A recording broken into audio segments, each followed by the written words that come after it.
व्यापार करना बुरा नहीं है, लेकिन ये इसके मालिक हैं। अगर ये अहंकार आ गया तो बेकार है। कस्टोडियन है आप, आपको जिम्मेदारी सौंपी गई है। मैं एक डिग्री कॉलेज में पढ़ाता था, प्रेम विवाह किया तो एक मारुति 800 हमने खरीद ली दोनों ने। नई गाड़ी आती थी, वो मैनुअल आती थी ना, उतर के मोड़नी पड़ती थी।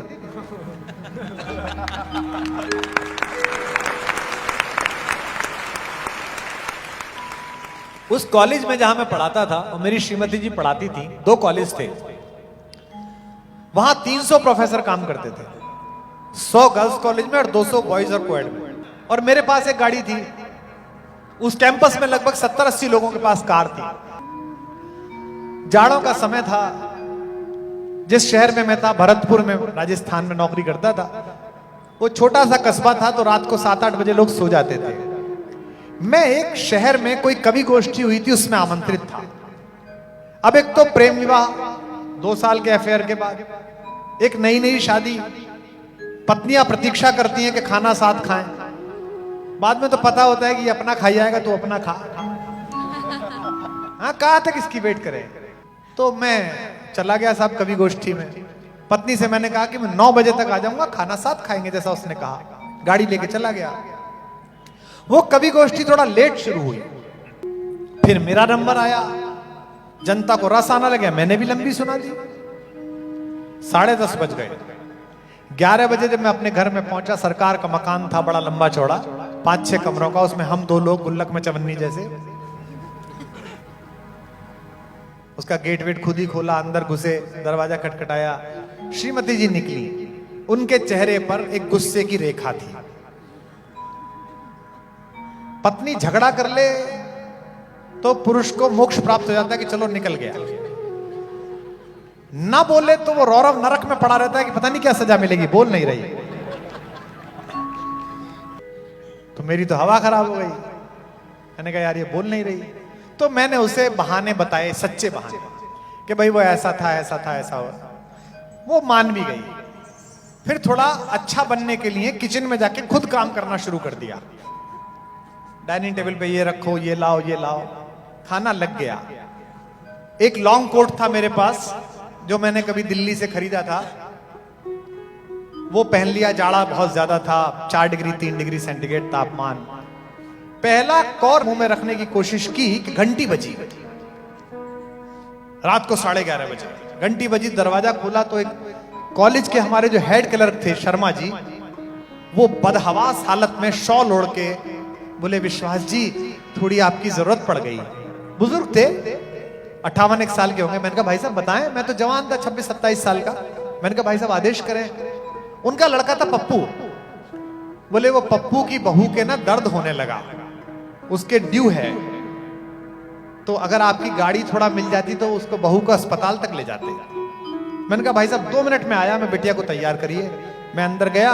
मैंने उससे कहा यार तुम खाना खा लेने का, वो शर्मा जी की बहू शायद ड्यू है, उसको छोड़ने जाना है। उसने कहा अच्छा फिर खाना। मैंने कहा तो लौट के खा लेंगे, तुम खा लो। उसने कहा अच्छा कोई बात नहीं। मैंने चाबी ली, फिर कपड़े पहने, दरवाजे पे गया। पप्पू की बहू पीछे लिटाई गई।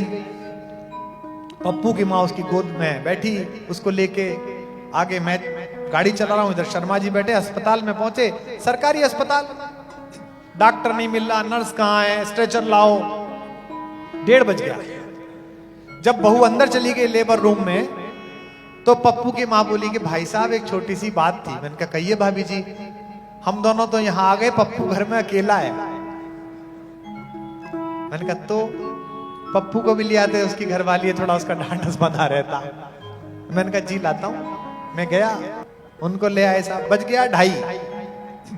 अब 2:30 बजे पुत्र पैदा हो गया। बधाइयां बधाइयां हो गई। शर्मा जी ने खुद कहा कुमार जी बहुत देर हो गई, आप घर चले जाइए, हम सुबह को किसी माध्यम से आ जाएंगे। मैंने कहा देख लीजिए। नहीं नहीं नहीं आप चले जाइए। हम गाड़ी चला के पहुंचे। श्रीमती जी ने दरवाजा खोला 3 बजे। मैंने कहा बेटा हो गया। अच्छी बात। मुझसे बोली कि खाना खाएंगे, गर्म कर दूं। मैंने कहा तुम, मेरा मन नहीं है। तो मैं समझ गया कि देवी कोप में है। मैंने कहा मैंने भी वहां कुछ बिस्किट खा लिए थे। हम दोनों सो गए। अगले दिन संडे था। सुबह उठ के अपने बाहर के लॉन में कुर्सी बिछाई, चाय वाय लगी, तो उसके चेहरे पर रात्रि का गुस्सा था। मेरे विवाह को 3 या 4 महीने हुए थे। मैंने उससे कहा रात की घटना पे तुमसे एक बात करनी है। उसने कहा कोई बात नहीं, हो जाता है। मैंने कहा नहीं नहीं, आज बात करनी जरूरी है, जीवन साथ बिताना है। तो बोली बताइए। मैंने कहा ये पप्पू की जो पत्नी है, इसको 9:30 बजे दर्द हुआ होगा शुरू, आधा घंटे तो इसने दर्द सहन किया होगा कि कहां जगाऊं। आधा घंटे बाद इसने पहले पप्पू जगाया कि सुनो जी दर्द हो रहा है। 15-20 मिनट पप्पू ने भी अपनी आयुर्वेद क्रियाएं की होंगी, माथा वाता सहलाया, समझ में नहीं आया तो फिर वो पप्पू मम्मी के पास गया होगा, मम्मी ज्योति के दर्द हो रहा है। तो मम्मी गई उठ के, आधा घंटे मम्मी ने लगाया होगा। फिर वो पति के पास गई होंगी कि बहू अब बस अब ले जाने की स्थिति में है। तो जब उसने झंझोड़ के शर्मा जी को जगाया, अब इस बात को आप सुनना कस्टोडियन लोगों, इस कैंपस में 70 लोगों को भगवान ने गाड़ी दे रखी है और मैं सबसे नया प्रोफेसर हूं, ये 20-20 साल पुराने हैं। जैसे ही उनके दिमाग में आया कि एक गाड़ी चाहिए, तो सोते हुए आदमी के दिमाग में ईश्वर ने कहा गाड़ी, वो जो नया लड़का आया है गाजियाबाद वाला, उसके पास है, वहां से ले ले। तो वो मेरे पास आए। भगवान ने इनसे कहा कि बाकी 70 गाड़ी छोड़ 71वीं गाड़ी उसकी ले ले।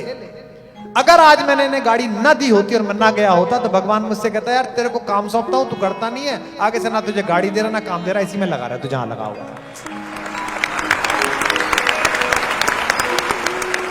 तो ये मैं इस गाड़ी का कस्टोडियन हूं, मैं इसका ओनर नहीं हूं। और वो दिन है कि आज का दिन है, आप सब भी अपने घर में संकल्प लीजिए, चीजें पुरानी हो जाएं और अगर सामर्थ्यवान हो तो उन्हें बेचना मत। अगर सामर्थ्यवान हो कि सोफा नया खरीद सकते हो तो उसको बेचना मत। अगर सामर्थ्यवान हो कि कपड़ा नया खरीद सकते हो तो पुराने को बेचना मत। उसको उन्हें देने की कोशिश करना जिनकी सामर्थ्य में इतनी कमी है कि तुम्हारे सोफे से काम चला सके।